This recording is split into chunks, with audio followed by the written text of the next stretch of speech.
კაი გამარჯობა თქვენი ძვირფასო ტელემაყურებლებო, დაიდადგა წელს ბოლო ჩვენი დიდი გადაცემის დრო. ჩვენ რა თქმა უნდა კაისად შევხვდებით ერთმანეთს. ეხლა ჩვენ ვაჯამებთ 25 წლის შედეგებს. ბატონი გიორგი გაბუნია საქართველოს პარლამენტის წევრი, მოგზავნდა გამარჯობა ბატონი გიორგი. მოგესალმებით საღამოშიდობის. მადლობა მოწვევისთვის. შევაჯამოთ გასული წელი. მოდით მარტივად რა იყო თქვენი აზრით ყველაზე მნიშვნელოვანი მოვლენა 25 წელს და ვინ იყო წლის პერსონა? პირველ რიგში მე მინდა ვისარგებლო შემთხვევით და მიულოცო ჩვენს ძვირფას ხალხს დამდეგი შობა ახალი წელი, უსურვო ბევრი წარმატება, გამარჯვება, წინსვლა, ჩვენს ქვეყანას ძალიან სჭირდება გამარჯვებები, ძალიან სჭირდება წარმატებები და მე დარწმუნებული ვარო 2026 წელი იქნება ბევრი წარმატების და ბევრი გამარჯვების წელი. რაც შეეხება მიმდინარე წელს, ჩვენ კარგად მოგვიხსენება, როგორი პროცესები იყო, თუ რა პოლიტიკური პროცესები გაიარა ჩვენმა ქვეყანამ, იყო არაერთი მცდელობა რევოლუციის, იყო მუდმივი გარედაფინანსებით ორგანიზებული არეულობების მცდელობა, რომელსაც სახელმწიფომ შვიდი და სისტემური, ასე ვთქვათ, მიდგომით გასცა შესაბამისი პასუხი. ჩვენი ქვეყანა ვითარდება, ჩვენ ქვეყანაში არის მშვიდობა და ჩვენ მოვახერხეთ ეს უმთავრესი ბიზნეს ასე ვთქვათ, მიღწევა და განხორციელება, რომ ჩვენ ქვეყანაში შევინარჩუნოთ მშვიდობა, შევინარჩუნოთ განვითარება, მათ შორის ეკონომიკური განვითარება და აბსოლუტურად ყველა მიმართულებით, მათ შორის უნდა ითქვას სახელმწიფო სისტემის გაჯანსაღების მიმართულებით იქნა გადადგმული ძალიან მნიშვნელოვანი ნაბიჯები და ჩვენ ვხედავთ, რომ არა მარტო ჩვენი შეფასება, არამედ მათ შორის ევროპაში არსებული ძალიან სერიოზული ასე ვთქვათ შეფასებითი ინსტიტუტები, რომლებიც ამ მიმართულებით მუშაობენ, აკეთებენ, კვირა არ გავა, რომ არ გაკეთდეს განცხადება, რომ საქართველოს ამა თუ იმ მიმართულებით არის საუკეთესო 5-ეულში, 10-ეულში, 20-ეულში. ეს იქნება სასამართლო თავისუფლების მხრივ თუ სახელმწიფო სისტემის გაჯანსაღების მხრივ თუ ასე შემდეგ. ერთის მხრივ ჩვენ ვხედავთ ჩვენი ქვეყნის წარმატებას მრავალი მიმართულებით, ხოლო მეორეს მხრივ ჩვენ ვხედავთ უსამართლო და აბსოლუტურად უსარგებლო კრიტიკას კონკრეტული ევროპელი მაღალჩინოსნების მხრიდან საქართველოსთან მიმართებით, რომელიც აბსოლუტურად არ არის დაფუძნებული არანაირ არგუმენტებზე, არანაირ ლოგიკაზე და აქვს კონკრეტული პოლიტიკური მდგენელი. და ეს კონკრეტული პოლიტიკური მდგენელი განპირობებულია იმით, რომ ჩვენს ქვეყანაში ისინი არ არიან დაინტერესებული მშვიდობით, არ არიან დაინტერესებული ჩვენი ქვეყნის განვითარებით და აქვთ არაჯანსაღი ინტერესები საქართველოს და ქართული ხალხის მიმართ. ეს ყველაფერი იწყება ჯერ კიდევ 2 წლის წინ, როდესაც ჩვენმა ქვეყანამ დაიწყო გადამწყვეტი ნაბიჯების გადადგმა იმისთვის, რომ ქვეყანაში გაძლიერებული იყო სუვერენიტეტი, გაძლიერებული იყო დამოუკიდებლობა, ჩვენი ქვეყნის რეალური დამოუკიდებლობა ყოფილიყო მიღწეული. ვინაიდან ჩვენ ვხედავდით, რომ აგენტურა იყო ძალიან გაძლიერებული ქვეყანაში და პრაქტიკულად ყველა სფეროს მოიცავდა და ჩვენ ქვეყანას პრაქტიკულად ყელში ჰქონდა წაჭერილი ხელი და ნებისმიერ დროს შეეძლოთ ქვეყანა აიყირავებინათ. და მით უმეტეს იმ პირობებში, როდესაც შეიქმნა ჩვენს რეგიონში ურთულესი მდგომარეობა, მაშინ როდესაც რუსეთი შეიჭრა უკრაინაში და დაიწყო ეს ომი, ამ საფრთხეებმა ერთი-ორად, ერთი-100-ად მოიმატა და აუცილებელი იყო გადამწყვეტი ნაბიჯების გადადგმა. და რა თქმა უნდა, პირველი ნაბიჯი იყო ამ მიმართულებით გამჭვირვალობის კანონი, რომელსაც უნდა განეხორციელებინა და უზრუნველყოფა გაეკეთებინა იმის, რომ NGO აგენტურა, რომელიც პრაქტიკულად ყველა სფეროში იყო შეღწეული, დაწყებული განათლების სისტემიდან სხვადასხვა სფეროებში, რომელიც ჩვენი ქვეყნისთვის არის საკვანძო მნიშვნელობის, უნდა შეგვეჩერებინა და შეგვეკავებინა.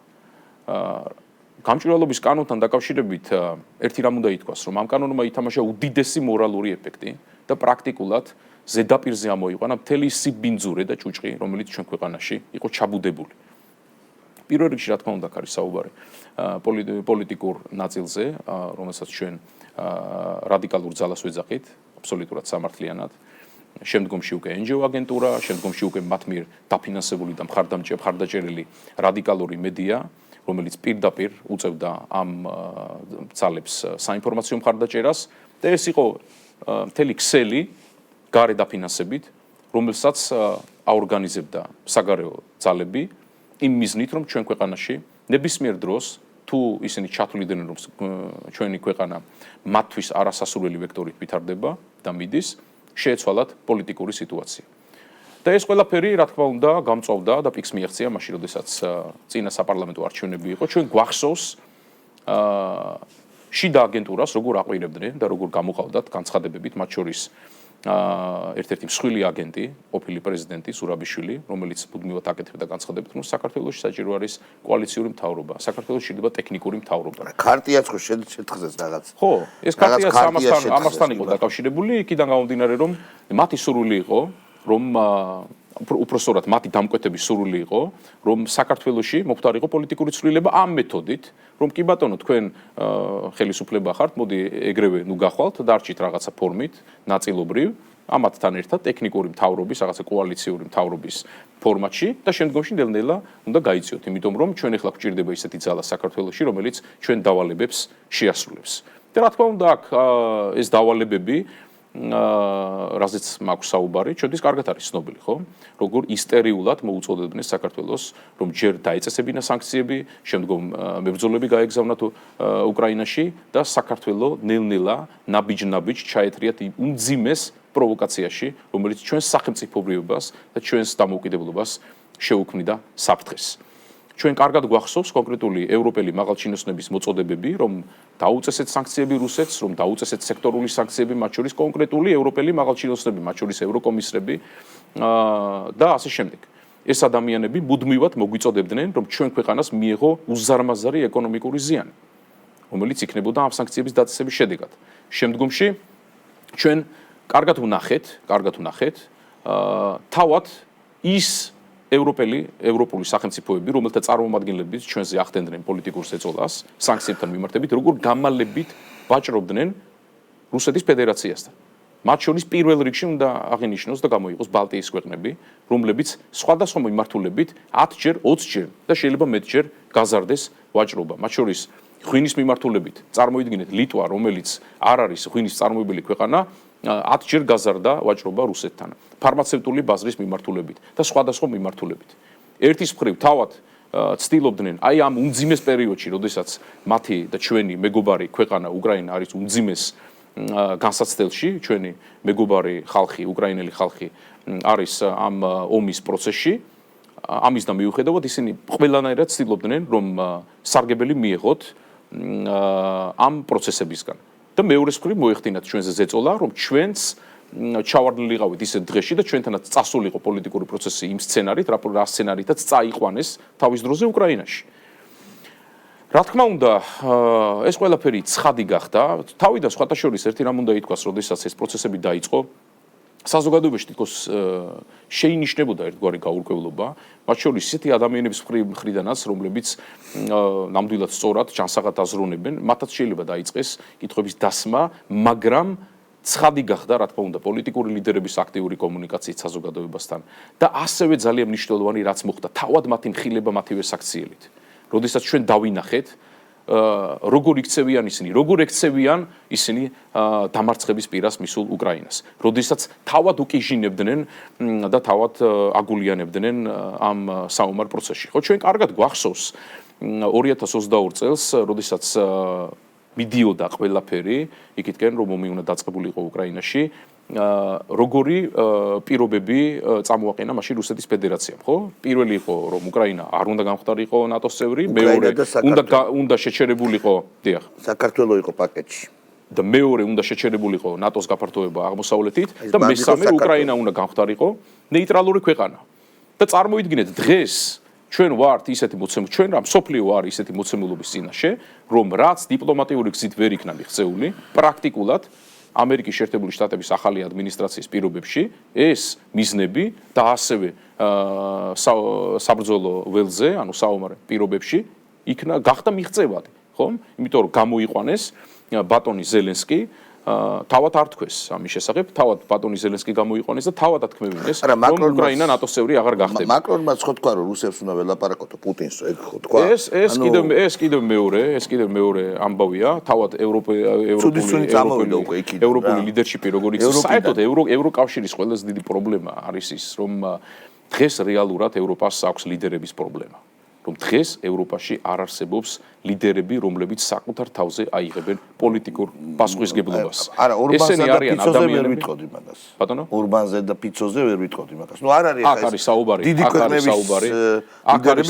აქ არის საუბარი პირველ რიგში ევროკავშირის ლიდერშიპზე. ხო, გერმანია, საფრანგეთი, რა თქმა უნდა, ბუნებრივია. აქ არის საუბარი ევროკავშირის ლიდერშიპზე, რომლებიც დღეს მართავენ ამ პოლიტიკურ ორგანიზაციას, სამწუხაროდ ამ ორგანიზაციაში, ამ პოლიტიკურ ერთობაში, რასაც ქვია ევროკავშირი, არ არსებობს ისეთი პოლიტიკური ლიდერი, რომელიც აიღებს პასუხისგებლობას იმ პოლიტიკაზე, რომელმაც რეალურად ჩიხში შეიყვანა დღეს ევროკავშირი. ამომრჩეველია აღებინებს, თავიანთი ამომრჩეველია აღებინებს პასუხისგებლობას, ძალიან დაბალი რეიტინგი აქვს სამივე ქვეყნის ლიდერს, რაც ჩამოთვალე ახლა და ძალიან დიდი ალბათობით იქ მემარჯვენე პოპულისტური ძალები გაიმარჯვებენ სამივე ქვეყანაში. ფაქტია, რომ პროცესები აქეთკენ მიდის, რა თქმა უნდა, ესეც კიდევ ცალკე განხილვის საკითხია, მაგრამ მთავარი ხაზი, რაც მე მინდა რომ ვთქვა და განვაცხადო, ფაქტია, რომ უპრეცედენტო რამ მოხდა, როგორც საქართველოს პოლიტიკურ სივრცეში, ასევე თუნდაც გლობალური თვალსაზრისით, რომ საქართველოს ხელისუფლებამ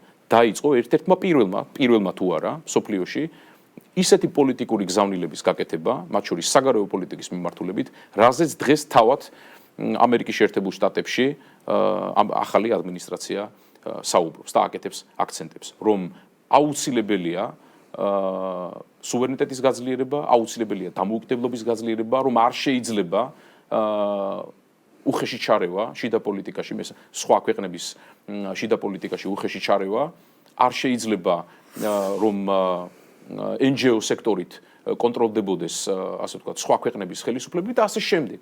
ჩვენ ვხედავთ ახალი ამერიკის შეერთებული შტატების ახალი ადმინისტრაციის მხრიდან ასეთ განცხადებებს, მაშინ, როდესაც ჩვენ 2-3 წლის წინ ვაკეთებდით მსგავს განცხადებებს. ეს კიდევ ერთხელ ნათლად ადასტურებს იმას, რომ საქართველოს ხელისუფლებამ გეგმაზომიერად სწორი მიდგომებით განახორციელა ამ ბოლო 2 წლის განმავლობაში ის საგარეო პოლიტიკა და მართა პროცესები, მათ შორის ქვეყნის საშინაო პოლიტიკური პროცესები, რამაც უზრუნველყო ჩვენი ქვეყნის სტაბილურობა, ჩვენ ქვეყანაში მშვიდობის შენარჩუნება და ჩვენი ქვეყნის განვითარების უზრუნველყო. რა ვერ მოახერხეთ, რა ვერ მოასწრეთ? ანუ რაზე შეიძლება წლებად გული, ან ობიექტური მიზეზების გამო, ან სუბიექტური, აი რა უნდა განხორციელდეს პირველ რიგში, აი რა ვერ მოესწრო მაინც. მე ჩემსას ვიტყვი. ეს მხოლოდ ობიექტური მიზეზების გამო ხდება.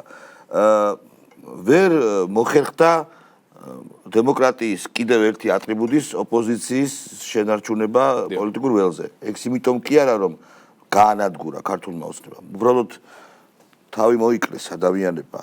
60 კაცი არ შეუშვეს პარლამენტში, დაუჯერეს თავიანთ უცხოელ პატრონებს. დღეს არ არსებობს ოპოზიცია, განადგურებულია, მკვდარია. არც კი უნდა ვილაპარაკოთ იმ მკვდარზე ჩვენ ან კარგს ვამბობთ ან არაფერს. აი ჩემთვის ეს არის პრობლემა, რომელსაც რა თქმა უნდა გადაჭრა უნდა, ოღონდ არ არის ქართული ოცნების მიერ შექმნილი პრობლემა. თქვენ მე მოგახსენებთ ჩემს ას თქვენ მხედველობაში გაქვთ ის რადიკალური ძალა. ოპოზიცია არც არის. არა, რადიკალური ძალა, რასაც ქვია ნაციონალური მოძრაობა და ეს ერთობა. რომ ყველანაირად ცდილობენ რომ წარმოედგინათ რომ ეს არის 4-5 პარტია, მაგრამ რეალურად ეს არის ერთი პარტია, ერთი პოლიტიკური მდგენელით, ერთი მიზნებით და ამოცანებით. რა თქმა უნდა, საქართველოში არსებობს კონსტრუქციული ოპოზიცია, საქართველოს პარლამენტში წარმოდგენილი არის პარტია ხალხის ძალა, ასევე არიან ევროპელი სოციალისტები, რომლებიც არიან ჩვენთან კონკრეტულ საკითხებთან დაკავშირებით დისკუსიაში. ჩვენთან რატომღაც ესეთი გაგებაა, რომ ოპოზიცია აუცილებლად უნდა ეჩხუბებოდეს ხელისუფლებას და აუცილებლად უნდა იყოს რაღაცა დაძაბულ ურთიერთობაში. ესე არ არის. ჩვენ გვაქვს მაგაზე ცალკე გეტყვით. ჩვენ გვაქვს კონკრეტული საკითხები, რასთან დაკავშირებითაც მიმდინარეობს დისკუსია და ეს დისკუსია არის ჩანსაღი და ეს დისკუსია არის საქმეზე და შინაარსზე ორიენტირებული და არა ერთმანეთთან რაღაც პიროვნულ დაპირისპირებებზე აქცენტირებული, ხო? ჩვენთან ხო მთელი ცხოვრება, მთელი ჩვენი პოლიტიკა ამაზე იყო აქცენტირებული, რომ პიროვნული შეურაცხყოფის ზღვარზე გადიოდა ყოველთვის ურთიერთობები. რა თქმა უნდა, ეს არის მიუღებელი. ჩვენ თუ გვინდა რომ ვიყოთ ევროპული სახელმწიფო, ჩვენ თუ გვინდა რომ თუ რეალურად ჩვენ პოლიტიკურ სივრცეში აღმოცენდეს და დაინერგოს რეალური ევროპული ღირებულებები, აუცილებელია დისკუსია, აუცილებელია მსჯელობა და სწორედ ეს მსჯელობა და დისკუსია არის ამ სივრცე ამ დისკუსიის არის პარლამენტში. ამ დისკუსიის სივრცე არის ადგილობრივი თვითმმართველობის ხელისუფლების ორგანოში. ხო, ეს იქნება საკრებულო თუ სხვა. და შესაბამისად ჩვენ ამ მიმართულებით კონკრეტული ნაბიჯები გადავდგით, ხო?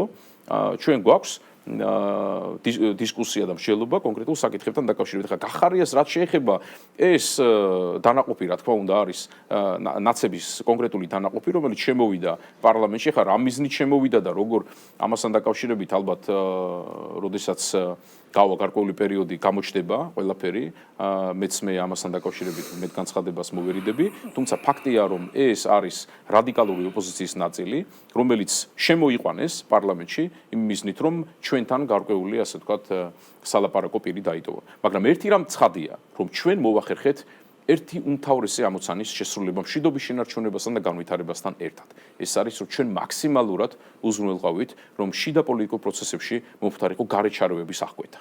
ეს იყო ძალიან მნიშვნელოვანი. ჩვენ კარგად გვახსოვს კონკრეტული ქვეყნების ელჩები, როგორ აქტიურობდნენ შიდა პოლიტიკურ სივრცეში, როგორ კონკრეტულ განცხადებებს აკეთებდნენ, კონკრეტული ერთი მესიჯ ბოქსით.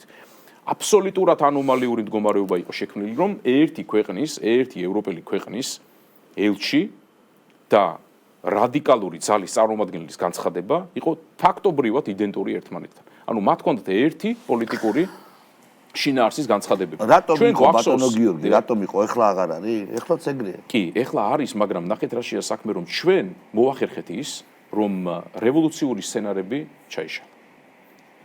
ძალადობრივი სცენარები ჩაიშალა. მარტო განცხადებები არ არის, ხო? აქ ამ შემთხვევაში ხედავდით ჩვენ ქმედებებსაც. ხედავდით ამ ქმედებების უკან ასევე დაფინანსებასაც. ძალადობრივ ჯგუფებს, რომლებიც კარგად ორგანიზებული იყვნენ და მათ ჰქონდათ კონკრეტული ამოცანა, რომ მიეტანათ მაგალითად შეტევა პარლამენტზე, მიეტანათ შეტევა პრეზიდენტის სასახლეზე, ხო? 4 ოქტომბერი ხო ამბობენ, რომ მშვიდობიანი აქცია იყო.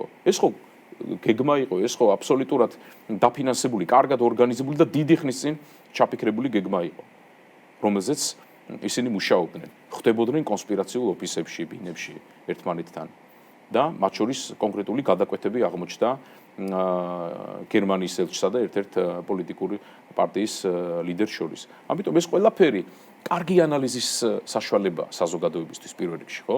ესე იგი, საზოგადოება ხედავს რას, რომ ერთის მხრივ ჩვენ ყავს ხელისუფლება, რომელიც ახერხებს ქვეყანაში მშვიდობის შენარჩუნებას, განვითარების შენარჩუნებას, მაგრამ ეს იმას არ ნიშნავს, რომ პრობლემებს ვერ ხედავთ, რა თქმა უნდა, პრობლემებსაც ხედავთ და ამ პრობლემების გადაჭრაზე მუშაობთ, მაგრამ მეორეს მხრივ არის ძალა, რომელიც აბსოლუტურად მართვადია და მართვადია გარედან, რომელსაც არ გააჩნია არანაირი პრინციპები, არანაირი ღირებულებები და პირდაპირ რასაც ჩასძახებენ, იმას ამოგძახებენ. ეს არის ჩვენი ქართული პოლიტიკის რეალობა და პრაქტიკულად ჩვენ მოვახერხეთ, რომ ეს ძალები ამ ძალების გაწევა მოხდა ლეგალური პოლიტიკური სივრციდან. ის რომ რადიკალური ძალა არ არის წარმოდგენილი არც პარლამენტში და არც ადგილობრივი თვითმმართველობის დონეზე, ეს არის კიდევ ერთი, ასე ვთქვათ, წინ გადადგმული ნაბიჯი და კიდევ ერთი შედეგი იმისა, რომ მათ არ უნდა კონდეთ არც ერთი ხელშესახები ბერკეტი, იმისა, რომ ჩვენ ქვეყანას და ჩვენ საზოგადოებას შეუქმნა პრობლემა. ეს ხალხი უნდა ჩაბარდეს წასულს. ჩემი კითხვა სხვაგვარად არის. მისცა ძალიან ბევრმა ხალხმა, მისცა მათ ხმა. არ არის ესე, რომ არ მისცა ხალხმა. 800,000 ამომრჩეველი არის სერიოზული რაოდენობა ხალხისა. და ქართულ ოცნებას არ გაუწევია ისინი, როგორ შევძლებდით 800,000 კაცის ნებას ჩვენ როგორ უგულებელყოფდით. უბრალოდ არ შევიდნენ. აი ეს არის მთელი ამბავი. თვითონ მოკვდნენ, თვითონ მოიკრეს თავი. მე-11 მოწვევის პარლამენტმა შეუწყვიტა მათ. ხო, ეგ ცხადია, კი ბატონო. ხო, ეგ რა თქმა უნდა. კი, როცა კანონი დაარღვიეს და იმით, ხო? კანონი დაარღვიეს, არის სტომირზე და დაარღვიეს. მეორე, ის რომ მათ საზოგადოების გარკვეული ნაწილი უჭერდა მხარს, ესეც ფაქტორია, ბუნებრივია, მაგრამ ასევე ძალიან მნიშვნელოვანი ფაქტორია ის, რომ მათ უარი უთხრეს საკუთარ ამომრჩეველს იმ ინტერესების გატარებაზე, რომელიც მათ ანგეს, ხო? ესე იგი, შენ ხარ მოქალაქე, რომელიც შენს კონსტიტუციურ უფლებას იყენებ, მიდიხარ არჩევნებზე, აძლევ ხმას კონკრეტულ პოლიტიკოს და ეუბნები, რომ შენ იმიტომ უნდა შეხვიდე პარლამენტში, რომ ჩემი სიტყვა თქვა, ჩემი სათქმელი თქვა, ჩემი ინტერესები დაიცვა და გაატარო იქ. შენ მეუბნები, რომ მე ამას არ ვიზამ. და ბუნებრივია, ეს უკვე საზოგადოების გადასაწყვეტია. მათ შორის მათი ამომრჩევლობის გადასაწყვეტია. ეს ადამიანები იმსახურებენ თუ არა მათ ნდობას მომავალში და სხვათა შორის ერთ-ერთი კარგი ინდიკატორი ამის არის ის, რომ გახარიეს პარტია ასევე, რომელსაც პარტია ქვია, მაგრამ რეალურად ნაციონალური მოძრაობის ერთ-ერთი საქვეუწყებო დაწესებულება საპარლამენტო არჩევნებში მიიღო თითქმის 2-ჯერ მეტი ხმა, ვიდრე ადგილობრივი თვითმმართველობის არჩევნებში. ეს კიდევ ერთი კარგი ინდიკატორია იმისა, რომ ამომრჩეველმა სათანადოდ შეაფასა მათი პოლიტიკური ქმედება. გარდა ამისა, ეს ეგრეთ წოდებული აქციები სინამდვილეში ქაოსი, რომელსაც ისინი ნერგავენ, ხო? აღარ დადის იქ ხალხი, აღარ უნდათ იქ. ანუ ამორჩეველმა ხმამისცა რაღაც გარკვეული პოლიტიკის გატარებას და გადატრიალებისთვის ქართველ ამორჩეველს არც ერთ ხმა არ მიუცია. ჩვენ ძალიან გვჭირდება მშვიდობა, ჩვენ ძალიან მაგარი ხალხი ვართ, ქართველები. აი ხლა დღეს ქონდა პარლამენტში ღონისძიება ხორბლის კულტურა მოგეხსენებათ და პურისხობის უწყვეტი ტრადიცია იუნესკომ აღიარა როგორც არამატერიალური კულტურული მემკვიდრეობის ძეგლი. მანამდე ჩვენ ღვინის კულტურა, ჩვენი 8000-ლოვანი უწყვეტი ტრადიცია აღიარა იუნესკომ. 2001 წელს ქართული მრავალხმიანობა აღიარა. ქართული ამბანი, ქართული ჭიდაობა, ჩვენ ამხელა ტრადიციების, ამხელა კულტურის, ამხელა ისტორიის ერი ვართ. 3500-ლოვანი უწყვეტი ისტორია გვაქვს. ესეთი ერები ჩვენ მსოფლიოში არ ყავს. რატო გადავრჩით? და ჩვენ რატო გადავრჩით? ეს კიდე ცალკე გადაცემა ამას ის დარჩენილი წუთები არ ეყოფა ამაზე საუბარს. აი ეხლა არა მე გეტყვით, ეხლა რომ გადავრჩით. დიახ. ეს ხო არის რაღაც მანიშნებელი იმისა თუ როგორ გადავრჩით ადრე. ჩვენ გადავრჩით ჩვენი სიბრძნით, ჩვენი მოთმინებით, ჩვენი გამძლეობით, რა თქმა უნდა ჩვენი ბრძოლის უნარიანობით. მაგრამ მე მოგეხსენებათ უფრო მე მოგეხსენებათ ასევე ხელოვანიც ვარ და ხშირად მიწევს შოქის ჩაცვა. დიახ. და ერთხელ კონცერტზე ევროპაში ერთ-ერთმა ბედნიერმა ევროპელმა პენსიონერმა მკითხა რომ ეს ხანჯალი რატო გიკეთიაო? თქვენ ხომ ხერითო? ხანჯალი ვინიცის რამდენი ხმალი შელეწილა იმ ყველაფრის შენარჩუნებაზე რითაც ჩვენ დღეს ვამაყობთ. ვინიცის.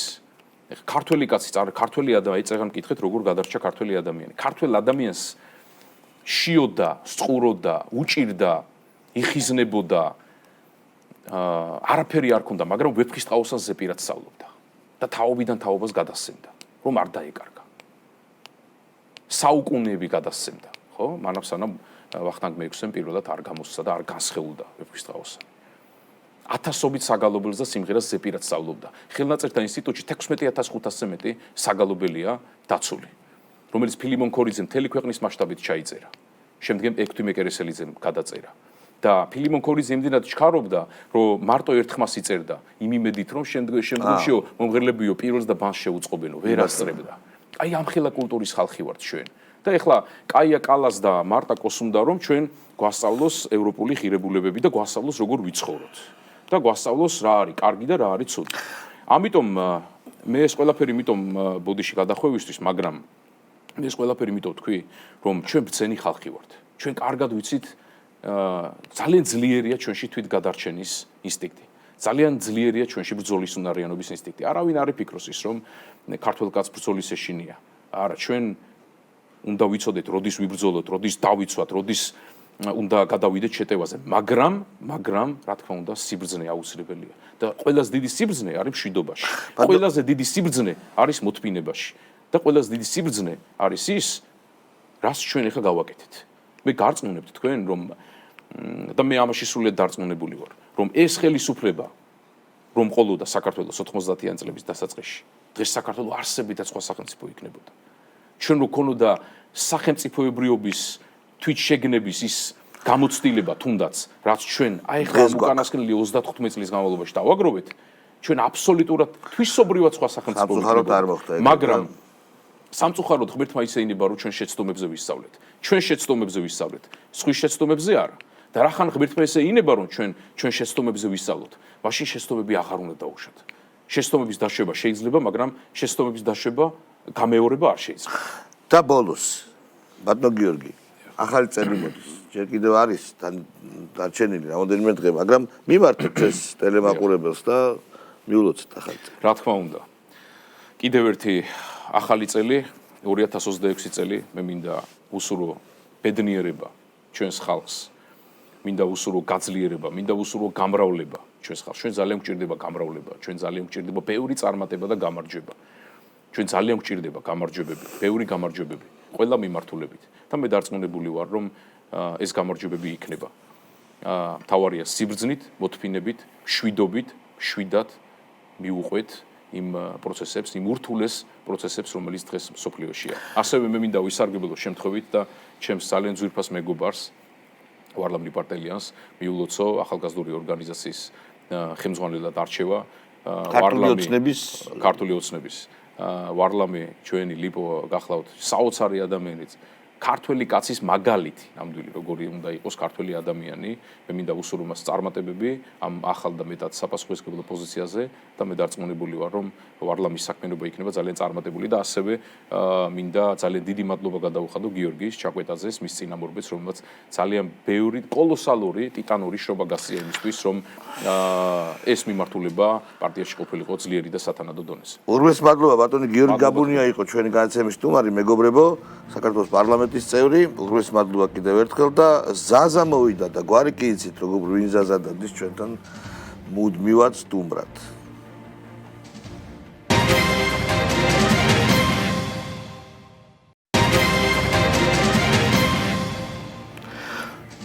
ბატონი ზაზა გვარი შატირიშვილი ჩვენი მეგობარი ცოცხალი კლასიკოსი შეიძლება ითქვას სანამ ცოცხალი არა რო 100 წლის შემდეგ გარდაიცვლება მე დავაფასებ და ჯერ კი ყველას გვიყვარს მაგრამ მე 100 წლის მერე რომ მოკვდები შენი სამშობლო დაგაფასებს აი ხარი შევაჯამოთ რა წერია ყველაზე მაგარი რაც მოხდა ტრამპი დაждდა თეთრსახში ჩემი აზრით ყველაზე მნიშვნელოვანი მოვლენა რა თქმა უნდა არის ტრამპის მოსვლა თეთრსახში რომელმაც რა თქმა უნდა ბევრი რამ შეატრიალა ბევრი რამ ააყირავა მიუხედავად იმისა რაც არ უნდა ვთქვათ და ხშირად ვამბობთ ხოლმე რომ აი deep states ვერ ერევა მაგრამ უნდა ვთქვათ რომ თავარი რაღაცა მოხდა ეს ფსიქოლოგიური გარღვევა დახურა ეს თელი ორგანიზაციები USAID-ისა და რადიო თავისუფლების ახლა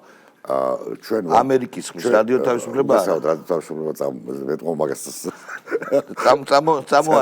წამოაძახე ამერიკის ხმის არა რადიო თავისუფლებაც არა რადიო თავისუფლება ფუნქციონირებს ოღონდ ევროპელები აძლევენ ფულს ამერიკა აღარ აძლევს ასე რომ რადიო თავისუფლებაც არა არ დახურა ფული შეუმცირა კი არა აღარ აძლევს ფულს არ აძლევს ევროპელები აძლევენ და ეს ყველაფერზე ეთყობათ და ეხლა ჩვენ ვართ ჩვენ ისთაობა ვართ რომლებიც გავიზარდეთ რადიო თავისუფლებასა და ამერიკის ხმაზე და BBC-ზე რადიო BBC კი რუსული სამსახური და შენ ახლა წარმოვიდგინე ჩვენთვის აი რამხელა ციკლი დასრულდა აი დეცემბერში რომ მოკლეს ილია მაშინ ეპოქა დასრულდა დიდი როგორც ამას გავახდიოდი ხო აი რაღაცა მართლა დიდი ეპოქა დასრულდა წავიდა და ნუ გვინდა არ გვინდა ეგ ეპოქა ჩემი აზრით 22-ში დასრულდა ტრამპი იქნება იცი რა ახლა ამაზე აი როდის დაიწყო მეორე მსოფლიო ომი 39-ში თუ 38-ში მაგალითად ზოგი ამბობს რომ აი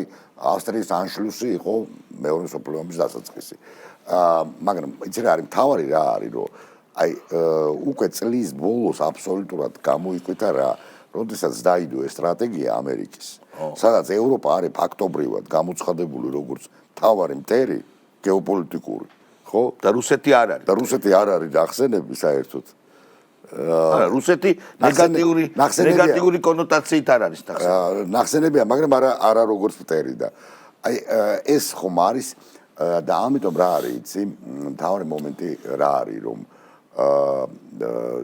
შენ მუდმივად სვამ ამ შეკითხვას აი რა აჭირთ ჯენზი აი ახალგაზრდობა ლიბერალები ძალიან რთულია ერთი რელიგიიდან მეორე რელიგიაში გადასვლა არა რელიგიიდან რელიგიაზე არ ვთხოვთ ესენი არიან აღზრდილები არ ვთხოვთ რომ გადმოვიდნენ ესენი არიან ჩამოყალიბებულები აი ამ ნარატივში მათ ვერ წარმოედგინათ რომ დასავლეთს შეიძლება შეირყას რომ ევროპასა და ამერიკას შორის მოხდეს ჩემი ერთი ახლობელი არ მინდა გვარის დასახელება საკმაოდ თავის დროზე ნიჭიერი ფილოსოფოსი ნამდვილად ხო აი დაახლოებით 25 წლის წინ აი 2000 წელი იყო ჯერ არ იყო მომხდარის 9/11 და მიმტკიცებდა რომ დემოკრატიულ სახელმწიფოებს შორის ომები შეუძლებელია და ევროპაში ომი აღარ იქნება და ნუ ამის კანტისეული მარადიული მოიცადოს იუგოსლავია მოხდა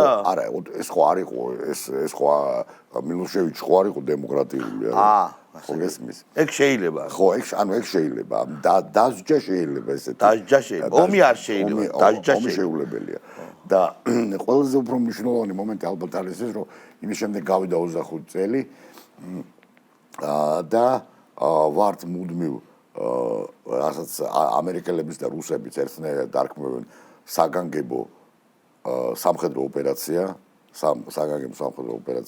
ამერიკამ ამ 25 წლის განმავლობაში უამრავ ესეთი საგანგებო ოპერაცია ჩაატარა. ეხლა ამზადებს ვენესუელაში ამზადებს კი ბატონო. და ხო, რა არის კიდე მნიშვნელოვანი ამ სტრატეგიაში? პრაქტიკულად ეს არის მონროს დოქტრინა 2.0. ესე იგი ამერიკის ახალი სტრატეგია. ანუ ყველაფერი ახალი არის, კარგად დავიწყებული ძველი. და ამერიკა დაბრუნდა თავის ციკლზე და ზუსტად ხო ვენესუელაში ვენესუელი რას ამბობს რომ იქით რაც გინდათ ის გააკეთეთ აი ეს ნახევარსფერო ჩემია და ჩემი ლიმიტროფები არიან და კარგი რუსეთმა გააკეთოს ეს მაშინ რუსეთსაც უნდა ყავდეს თავისი ხო არა ნუ ანკორეჯის სულისკვეთება არის ზუსტად ეს აი ხო ამბობენ სულად ხომ მაინც არა ჩაივლის ეს ანკორეჯის სულისკვეთება ეგ არის ეგ კი ანკორეჯის სულისკვეთებიდან მესე ვიტყოდე ამერიკის სამხედრო სტრატეგიის დაბადება ანკორეჯის სულისკვეთებიდან ასე რომ რეალურად შენ ნიჩე აციტილი კი მაინც რა არის რომ მაინც რასიშას ლომაიამდელი განათლება რომ მიუხვდი რა აციტილი ხო რატომ იყო ლომაიამდელი ბავშვი გონება ჩლუნგი არა პირიქით მას არ ქონდა უნარჩვევები ხო ბატონო ხო ეხლა აი ეს არის ნუ რა თქმა უნდა ყველაზე ისეთი მოვლენა რომელიც ახლა 25 წელსაც ეხება მაგრამ 22 23 24 ეს არის რა თქმა უნდა რუსეთ-უკრაინის ომი ან პროქსი ომი ვთქვა და ასე ომი დასავლეთსა და რუსეთს შორის რომელიც სინამდვილეში დაიწყო ალბათ 2014 წელს და 11 წელია მიმდინარეობს თავისი ცივი და ცხელი ფაზებით და აქედან გამომდინარე უნდა ვთქვათ რომ ხო 2025 წლის ბოლოს გამოისახა და უკვე ნათლად ხედავთ უკრაინა რომელიც დამარცხდა და ზელენსკი რომელიც ჭიმავს აგონიას ჭიმავს გასაგებია და რაც უფრო დიდხანს გაუგზავნდება ამერიკას პირველ რიგში მით უფრო მძიმედ დაენარცხება ზელენსკი 28-ში მას ექნება 29-ში ექნება კიდე ერთი შეხვედრა ტრამპთან კიდევ ერთი არა მე მგონი არ იქნება შეხვედრა არ იქნება არა ტრამპმა თქვა რომ რეალური წინადადებით მოდითოდა ანუ შეხვედრისთვის არ უნდა შედგეს ჯერ მოილაპარაკეთო და მერე მოდითო რა თქმა უნდა მას ნუ ერთადერთი რა არის რომ დაიწყება ამ ეხლა საუბარი ხვალ ამ არჩევნებზე ეს არჩევნებიც იქნება სწორედ ისევე აი გაწევის დროის მაგრამ არანაირი მნიშვნელობა ამას არ აქვს იმიტომ რომ ომი მაინც გრძელდება ის ომი არ წყდება და როგორც ჩანს ომი არ შეწყდება მანამდე როგორც ჩანს კი არის დარწმუნებული მოდი მივყვეთ ლოგიკას მეგობრებო ომის ერთ-ერთი მთავარი გამომწვევი მიზეზი არის ის რომ უკრაინა შედიოდა ნატოში ერთ-ერთი მთავარი გამომწვევი მიზეზი არის ის რომ უკრაინაში განლაგდებოდა ზებგერითი რაკეტები რომლებიც მოსკოვში მიფრინავდნენ 6 წუთში და ეს იყო მთავარი პრობლემა რა თქმა უნდა თუ გახსოვს პუტინის ულტიმატუმში საქართველოს არის მოხსენიებული როცა ბეჭედი დაესმება იმას რომ უკრაინა არ შედის ნატოში ასევე დამთავრდება ის ამბავი რომ რუსეთს არ აქვს ნატოში გაწევრიანებისთვის ვეტოს დადების უფლება აქვს შესაბამისად ეს ქიმერა ნატო და საქართველო გამქრალია უკვე მაგრამ ოფიციალურად გაქრება ხო ესეა ხო რა თქმა უნდა იმიტომ რომ მოდი ესე ვთქვათ რეალურად არის რა სიტუაცია ვიღებთ სიტუაციას როდესაც ჯერჯერობით ნატო აღარ არსებობს დე ფაქტო და მალე გაფორმდება ნატო აღარ იარსებობს უკვე დე იურეც რეალურად შეერთებული შტატების აი ეს მონროს დოქტრინა ნიშნავს ნატოს დასასრულს ხო თქვენ გადაიხადეთ ფული თქვენვე უსაფრთხოებაში კი ბატონო შესაბამისად აქ ბევრი რამე იქნება შესაძლებელი ჩვენი კონსტიტუციაც და კიდევ მე მგონია რომ მიუხედავად იმისა რომ ჩვენს ხელისუფლებას ფილიგრანული ტექნიკით მიყავს სცილას და გარიბდას შორის ჩვენი სახელმწიფოებრიობა ჩვენც კი აი მეც კი და ხალხი რომელიც ოცნების მომხრეა მაინც გარკვეული კომპლექსები გვაქვს ჩვენ კიდევ ვერ ვამბობთ იმას რასაც ვიაზრებთ ალბათ გვეშინია რომ რამე არ დავაზიანოთ ან არ მივდივართ ასე შორს ასე თავამად რეალურად დადგა აბსოლუტურად სხვა წესწყობილება ასე ვთქვათ რა ანუ მოდი რა ვთქვათ რა კიდე რატო არის მნიშვნელოვანი ეს წელი 2025 წელი მნიშვნელოვანია იმიტომ რომ ეს საბოლოოდ ჩვენ დავინახეთ რომ თამაშის წესები ძველი თამაშის წესები აღარ მუშაობს აღარ მოქმედებს აი ეს თამაშის წესების დასასრული და სიტუაცია რომელსაც ჩვენ ტომას ჰობსის კვალდაკვალს შეიძლება უწოდოთ ომი ყველას წინააღმდეგ არის აი 2025 წელს ეს გამოჩნდა თვალნათლივ ესე იგი ისიც კი ვისაც ამის დანახვა არ უნდა და მასაც კი ანუ ვერ ამბობს არა ბევრი უკვე ამბობს აი ისეთი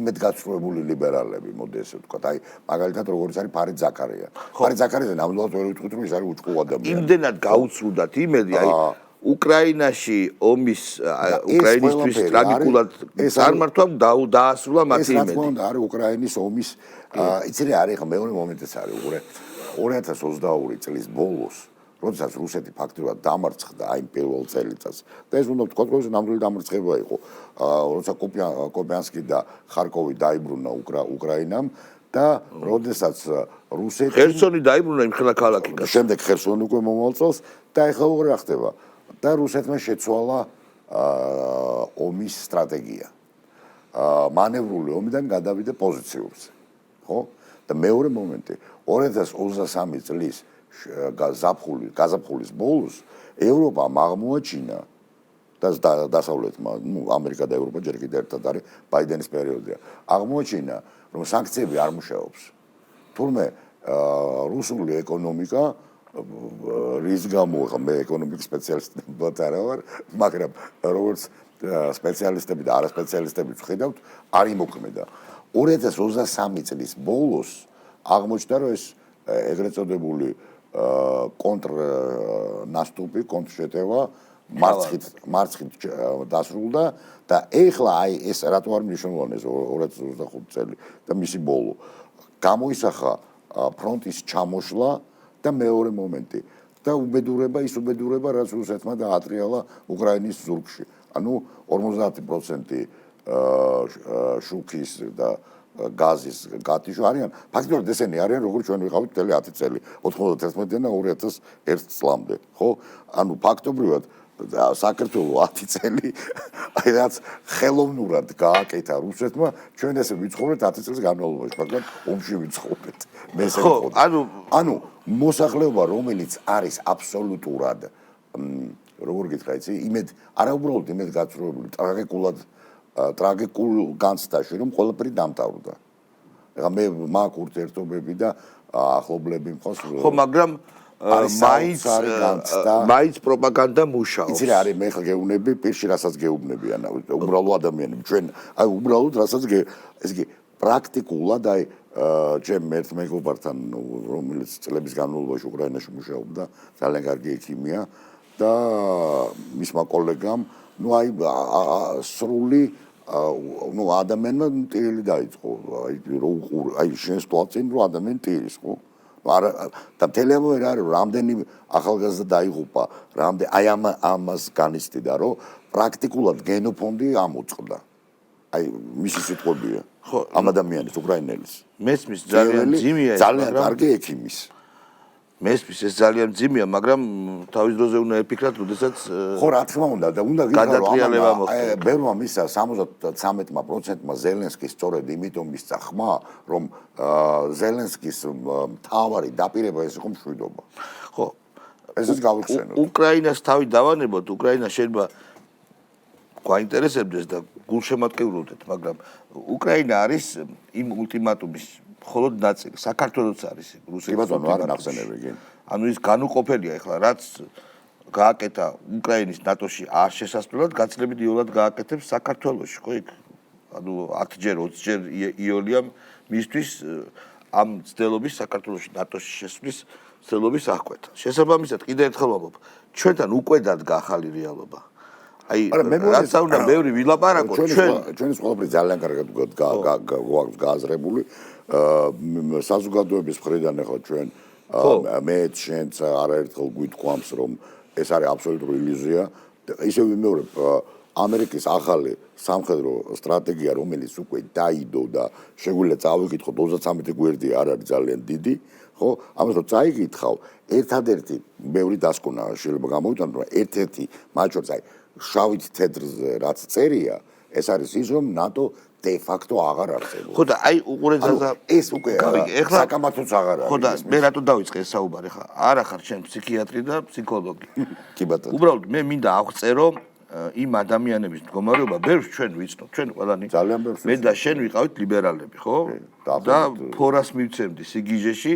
ზუსტად შემიძლია თქვა 2003 წლამდე ვიყავი ნამდვილად.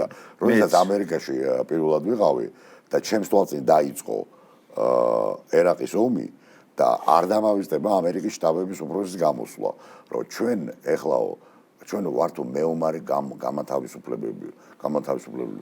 ჩვენ შევართ ერაყში და ერაყელი ხალხი ყვავილებით ხელში შეგვეგებებოდა. მე დამემართა ძეჟავიუ, რომ მე მეგონა რომ ვარ საბჭოთა კავშირში და აი საბჭოთა კავშირის თავდაცვის მინისტრი ზუსტად აი ამ სიტყვებით ამბობდა 1979 წელს, რომ ჩვენ არა ავღანეთზე გეუბნები, ჩეხეთიც შევიდა. ჩეხეთი კიდე სხვა რამე იყო სოციალისტურების აღდგენა, მაგრამ აი ეს ფრაზა განმათავისუფლებელი მეომარი ეს იყო აი საბჭოთა ოკუპანტის აღნიშნული კლიშე 79-ში და 2003 წელს მე ვნახე რომ შევედი მეორეჯერ დინარეში, იმავე დინარეში. ხო და უყურე ეგ გავიგე, ეხლა დამთავრდა ჩემი ლიბერალიზმი. ჩემიც მალე დამთავრდა, გამოფხიზლდი და კითხვა რაში მდგომარეობს, ხო? ჩვენ ამათ ვიცნობთ. და უბრალოდ შეუძლებელია ისინი ვერ ხედავდნენ ამ ფაქტებს. მე ჩემს ცხოვრებაში ესეთი რამ არ მქონია, შეიძლება ცინიკოსი ვარ და იმიტომ შეიძლება ძალიან დიდი რწმენა რაღაცეების იდეოლოგიების არ მქონია, იდეოლოგიების, ხო? მაგრამ აი როგორ შეიძლება არ დაინახო, შემდეგ არ გაანალიზო და ამ დროს როცა შენ რაზეც ცხოვრობდი, რაზეც აშენებდი შენს მომავალს, ის გენგრევა, აი როგორ ახარ, ესე ხარ, ესე გიждები, როგორც ესენი? მე რამდენჯერმე მაგ ნათქვამით და ძალიან დიდ ბორცვს ვუხდი ჩვენს მსმენელს და შენს ესეთი ეს ანალოგი მაგალითი ისტორიული. 1666 წელს თანამედროვე პოლონეთის ტერიტორიაზე გამოჩნდა ესეთი შაბთაი ცევე, რომელსაც თავი გამოაცხადა მესიად. მსოფლიო ებრაელობა მის დაიჯერა და იერუსალიმში ტაძრის ნანგრევებზე დასვეს ტახტზე და აღიარეს მესიად. ძალიან შეშფოთდა ამითი მაშინდელი ოსმალეთის იმპერია. ოსმალეთის ხონთქარი კი არა ესე რა ქვია, სულთანი. და ნუ მიხვდა რომ ეს რაღაცა სერიოზული პოლიტიკური პრობლემაა. დაიჭირა შაბთაი ცევე, ჩაიყვანა და შაბთაი ცევემ მიიღო ისლამი. ნუ ეს იყო საშინელი ტრაგედია მსოფლიო თავი გადაირჩინა რა. მსოფლიო ებრაელობისთვის ძალიან დიდი ფრუსტრაცია, მაგრამ დღემდე არსებობენ შაბთაისტები, რომლებიც არის ეს სექტა დღემდე არსებობს, რომელსაც მიაჩნია რომ შაბთაი იყო მესია და ეს ნაბიჯი, მაგრამ ისლამი მიიღო. ეს არის მისი მესიანიზმის კიდევ სხვერპლი გაიყო, ანუ მან რა გააკეთა. ეს მისი მხრიდან იყო ტაქტიკური უკან და თავის საკუთარი თავის დამცრობა. ხო და აი ადამიანები, რომელსაც არ უნდათ რეალობის დანახვა, იმიტომ რომ რეალობის დანახვა დაანგრევს მათ რწმენას. ჩვენთვის ნაცნობ ადამიანებზე ვსაუბრობ. მეც ჩვენთვის ნაცნობი ადამიანები ყოველთვის თავიანთი რაციონალიზმით იწონებდნენ თავს, შეთქმულების თეორიების რო არ შეეროდა და შენ ახლა მათ სექტანტებად მოიხსენე, ხო? ხო, გარკვეული ტიპის სექტანტებად თუმცა. ესე იგი არსებობს აპოკალიფტური სექტები, რომელთაც ახასიათებთ გრენობლის ცნობილი მაგალითი გემახსოვრება, ხო? თავი რო დაიწვეს.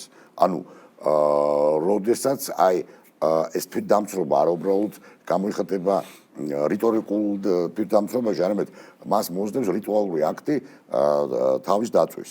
სხვა შორის რუსიხლისტების მე-19 საუკუნეში თავს იწვავდნენ ხოლმე და ამაზე არაჩვეულებრივი წიგნი აქვს ვასილი როზანოვს გენიალურ მე-19 საუკუნის დასწრის რუს ფილოსოფოს, რომელსაც აქვს აი ზუსტად წიგნი აი ამ მოვლენაზე.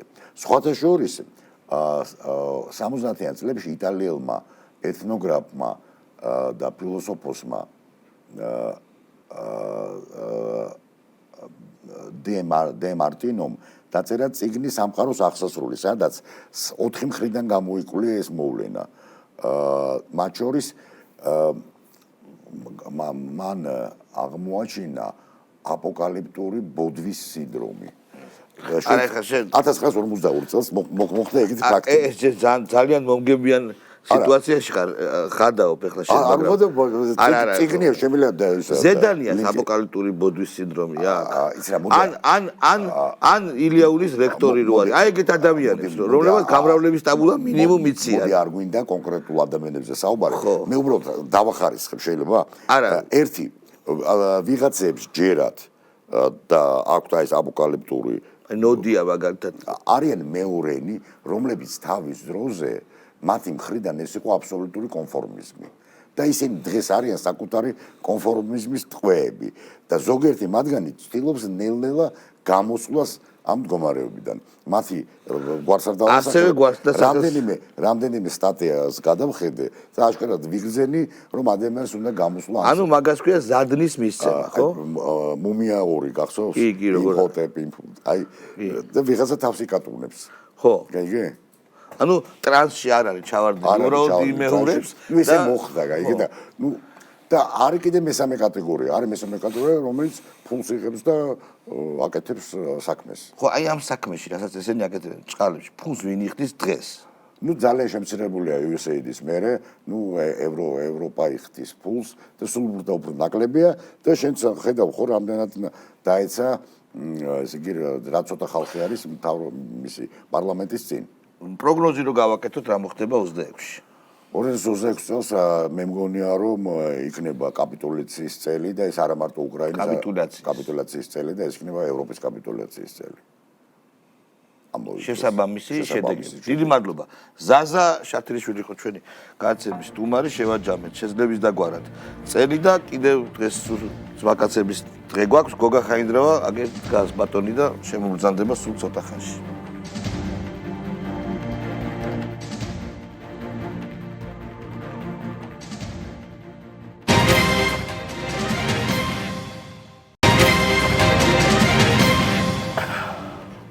მოგესალმებით ბატონო გოგა, გილოცავთ ახალ წელს. დავიწყოთ მიმოხილვა.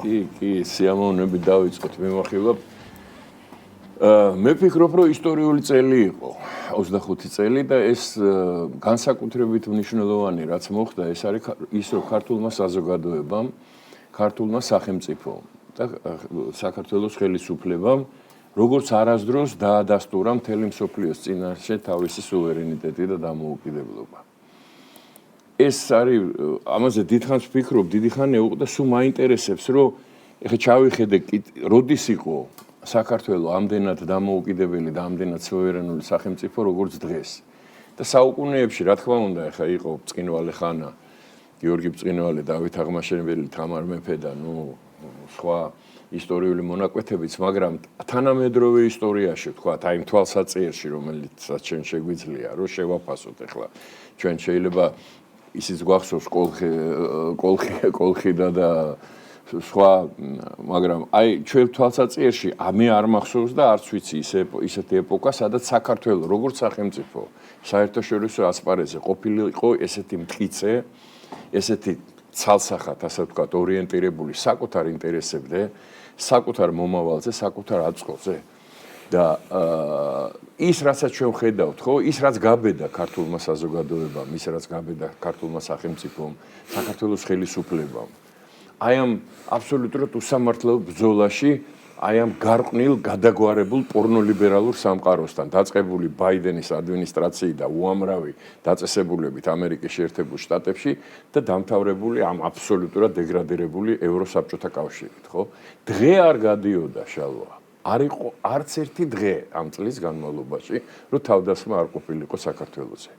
საქართველოს სახელმწიფოზე, ამა თუ იმ საკმაოდ მაღალი რანგის ბიუროკრატის მხრიდან, რომ აღარ გაუთავებელი რეზოლუციები, გაუთავებელი მოწოდებები, აქ ჩამოსვლები საგარეო საქმეთა მინისტრების, პარლამენტის კომიტეტის თავმჯდომარეების, ვინ არა, ვინ არ იყო ჩართული ამ ბრძოლაში საქართველოს წინააღმდეგ და ქართველმა ხალხმა პირველ რიგში, ქართულმა სახელმწიფომ და ქართულმა ხელისუფლებამ დაამარცხა როგორც შიდა, ისე გარე მტრები.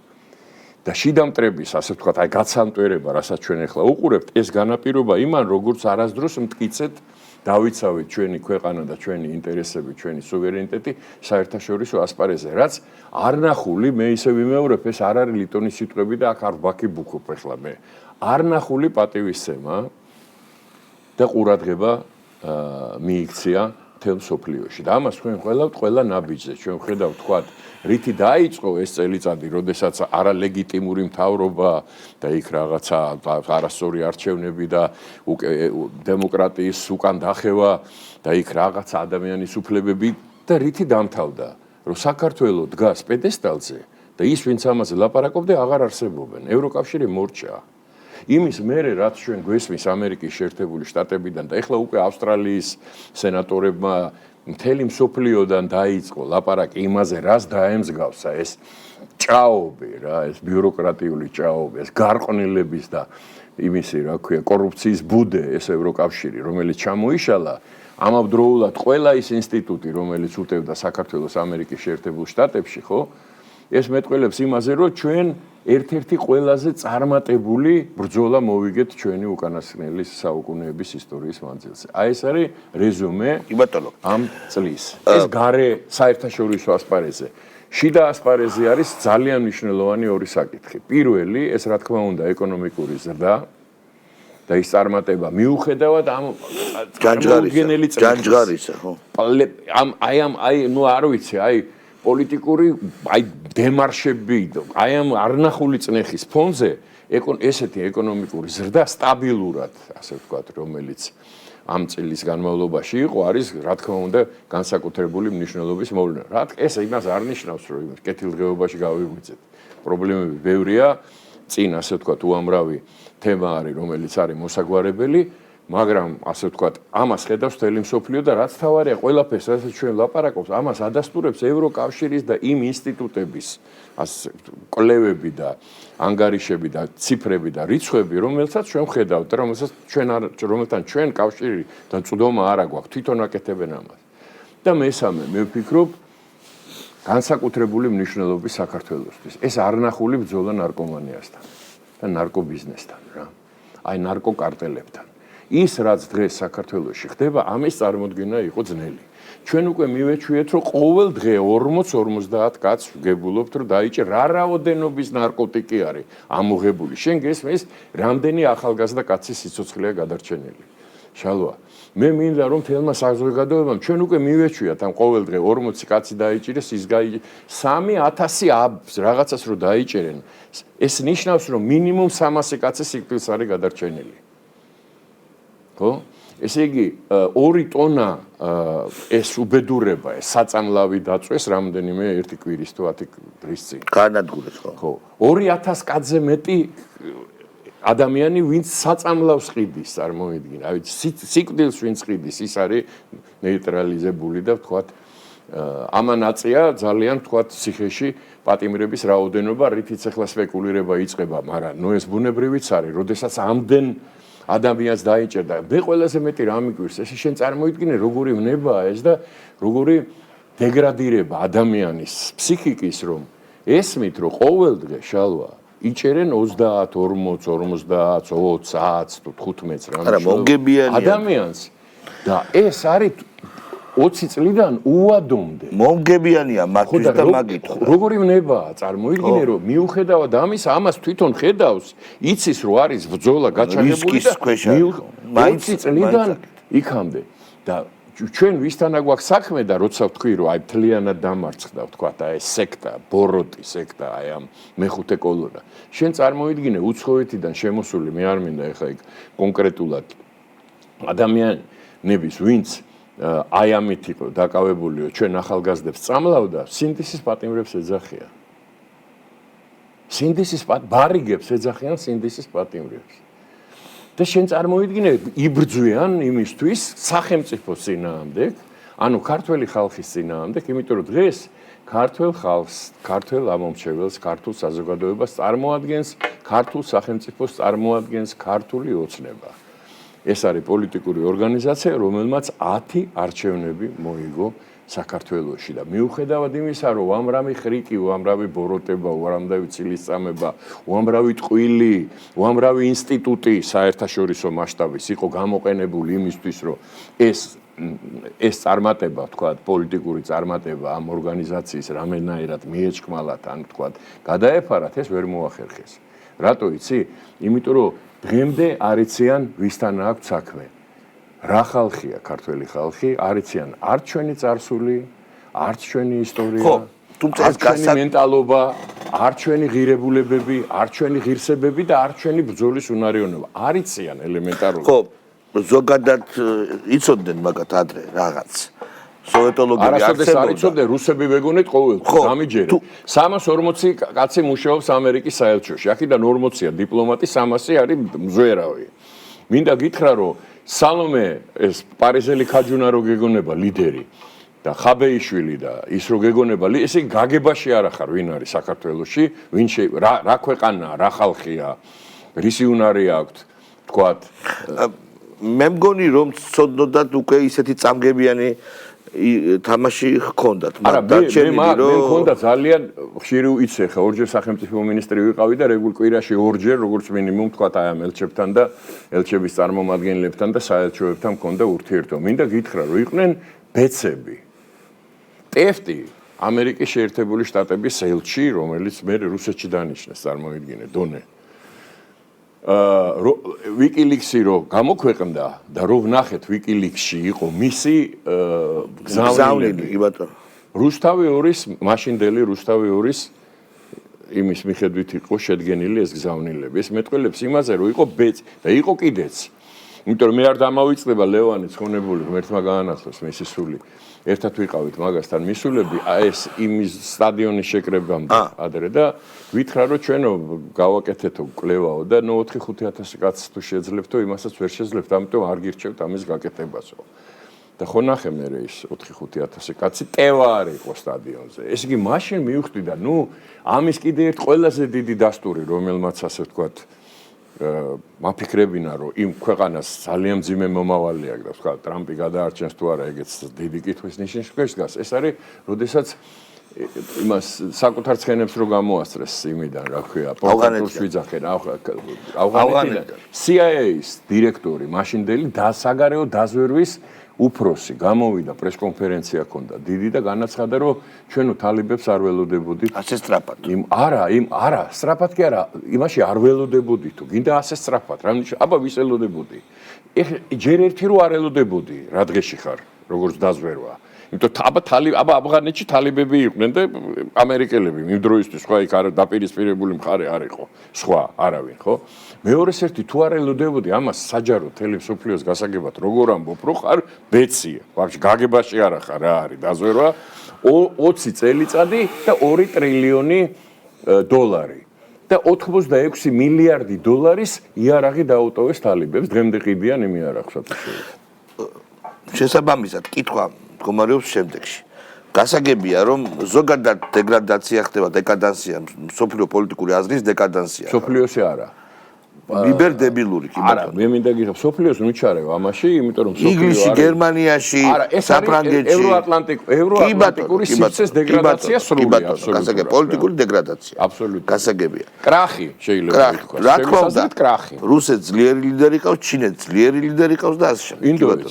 ინდოეთს ძალიან კი ბატონო გეთახმებით ლიდერი ყავს? კი ბატონო აღარაფერს ვამბობ არაბულ სამყაროზე რა. უძლიერესი ლიდერები ისეთები. კი ბატონო. და შესაბამისად შედეგი სახეზეა კაცო, რაც ხდება, ხო?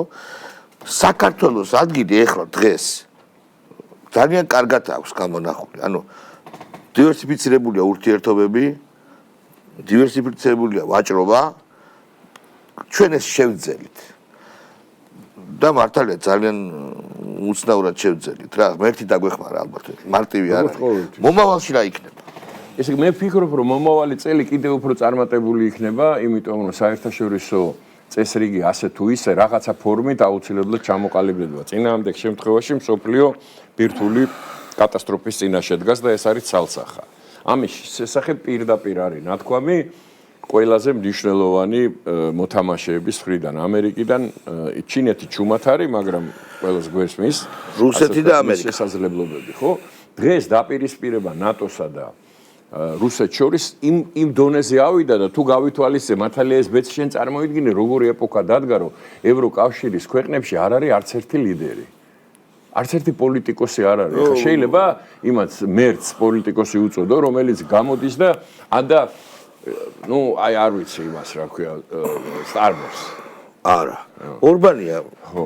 ორბანი რა თქმა უნდა, ორბანი მოგდოლი კაცია, ჩანს კიდევაც. პატარა ქვეყნის ლიდერია, მაგრამ ხო. ზუსტად იქ დგას, რაზეც ჩვენ ვლაპარაკობთ, იმ მხარეს დგას, სადაც ბრძოლა მიდის აი ამ სიბეცესთან, პოლიტიკურ სიბეცესთან.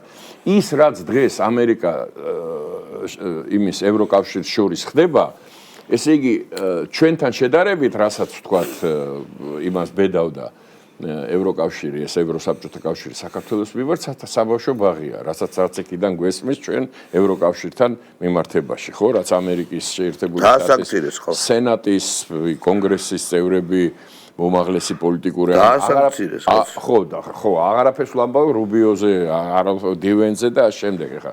დივენსმა რაც მიუნხენის კონფერენციაზე რაც უთხრა ევროპელებს, ეგეთი რამე რო გითხრა, დატოვა დარბაზი და გახვიდე და აღარ შეხვიდე იქ არასოდეს. ესე იგი, მიწასთან ასწორებს ამერიკის შეერთებული შტატები ევროკავშირს და ეს ცალსახად ხედავთ ამას და დაიმსახურეს კიდეც, იმიტომ რომ ეს ისე გაატარეს, რა სადამდეა დაცემული, წარმოიდგინე, ზნე, პოლიტიკური კულტურა, ზნე და საერთოდ ღირსება, სახელმწიფოებრივი აზროვნება და თუ გვინდა კონტინენტალური აზროვნება, რომ სამი წამყვანი ევროპული ქვეყნის ლიდერი, საფრანგეთის, გერმანიის და დიდი ბრიტანეთის გადაბუგული კიევიდან ბრუნდებიან მატარებლით და ყნოსავენ კოკაინს.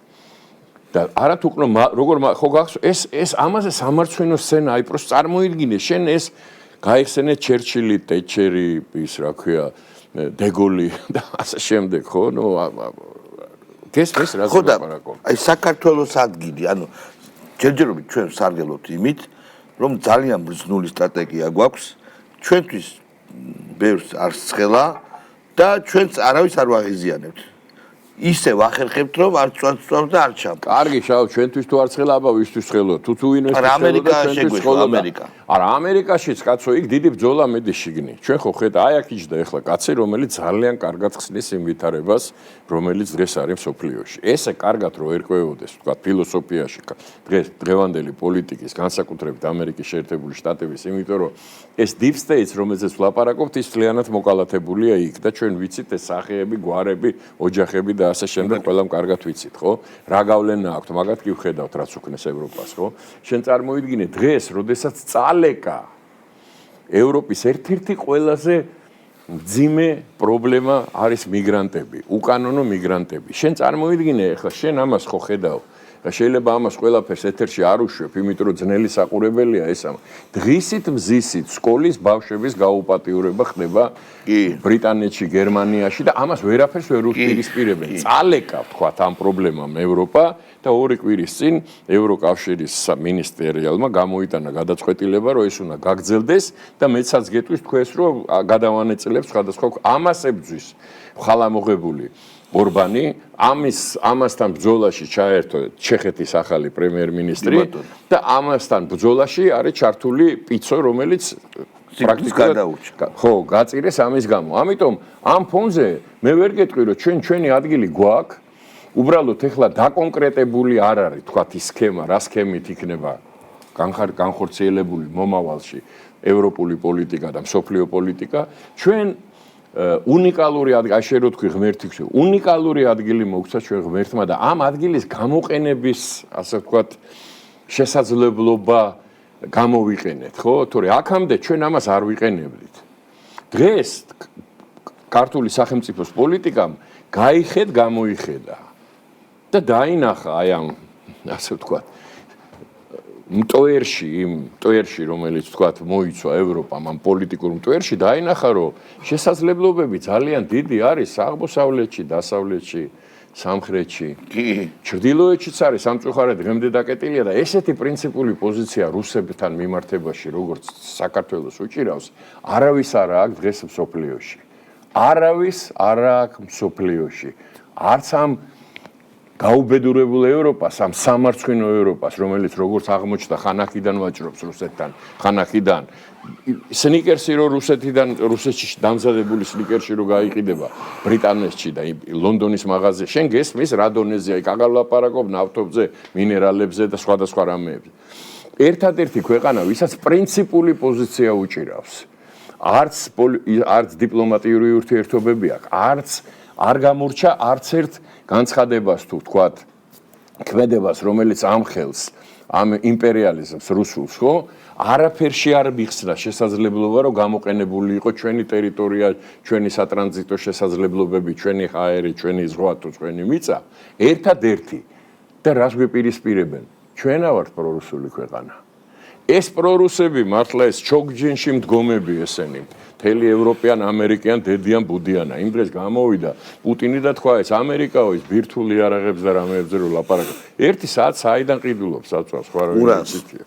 ხო არა ვინით. აი ამ პირობებში ერთადერთი რაც საქართველოს დაუპირისპირეს, აი ამ ჩმორებს, აი ამას ხაზარაძეებს, ამ იმეებს, თვითონ პოლიტიკოსებს. ხაზარაძე აღარ ჩანს. დაიმალა რა დაიმალა ჯაფარიძე ხაზ აი აქ არიან ის გამოწიეს წინ წარმოიდგინე როგორი პოლიტიკური ორგანიზაცია ის გეგელია და მეორე ის და რა გვარია ის თაზო ხო არა ის რომ სალომე სამადაშვილიც რო ჩაიმალა იმიტომ რომ მესმის ჯერ როდის ხო და აი ამ პირობებში ერთადერთი რაც დაუპირისპირეს ცილისწამება იგივეა რასაც აქ აკეთებენ რა ეგ არის პრორუსული ხელისუფლება ყოფილა ჩვენ და ლიტვა რომელიც ყველაზე მეტ ღვინოს ყიდის იმაში რატომღაც რუსეთში ის ძალიან ანტირუსული ხელისუფლება და სახელმწიფო გოგამ ახალწლამდე ჩვენ ამ სტუდიაში ხალხს აღარ შევხვდებით მოდი უთხარი რამე ჩვენ ხალხს რა მინდა იცი აი გიგით ამ მე მგონი შენ სტუდიაში მაქვს ნათქვამი რომ ვიცი რისთვის დავებადე ეხლა მივხვდი რისთვის დავებადე რომ იმ ქვეყანაში დავამთავრებ ჩემ ცხოვრებას რომელმაც ღირსება თავისი ადგილი თავისი სუვერენიტეტი თავისი დემოკრატიული განვითარება თავისი სახელმწიფოებრა როგორც არასდროს მაღლა აწია და მე მინდა გითხრათ რომ ჩვენ ბედნიერი ხალხი ვართ რომ ამის მომსწრე ვართ და მინდა გითხრათ ჩემო კარგებო რომ ეს შობა ახალი წელი მოგილოცოს ყველას და გითხრათ რომ ძალიან წარმატებული წელი გველოდება ყველას ერთად იმიტომ რომ ამაში ამ წარმატებაში რომელსაც საქართველოს მიაღწია პირველ რიგში ქართველი ხალხის ქართული საზოგადოების ასე ვთქვათ გული დევს მისი ვთქვათ თავგანწირვა მისი უნარი დაიცვა საკუთარი ქვეყანა საკუთარი ინტერესები და ამან შექმნა პირობა რომ ხელისუფლებას, რომელიც დღეს არის, ის ნაბიჯები გადაედგა საერთაშორისო ასპარეზზე პირველ რიგში, რომელსაც აქამდე ვერასოდეს ვერ ბედავდა. ეს თქვენი დამსახურებაა. ამიტომ გილოცავთ ამას და გილოცავთ ამდენ ახალ წელს და შობას და ღმერთმა მშვიდობა და წარმატება მოგბადლოს ყველა ჩვენთაგანის ოჯახში. გაიხარეთ ჩემო. მე დღეს არ მოგილოცავთ, იმიტომ რომ ორშაბათს და სამშაბათს კოში ვართ. გემშვიდობებით, ეს გადაცემა გემშვიდობებად გაისამდე, მაგრამ ჩვენი არხის ეთერში კიდევ შევხვდებით. კარგად გრძანდებოდა. მადლობა.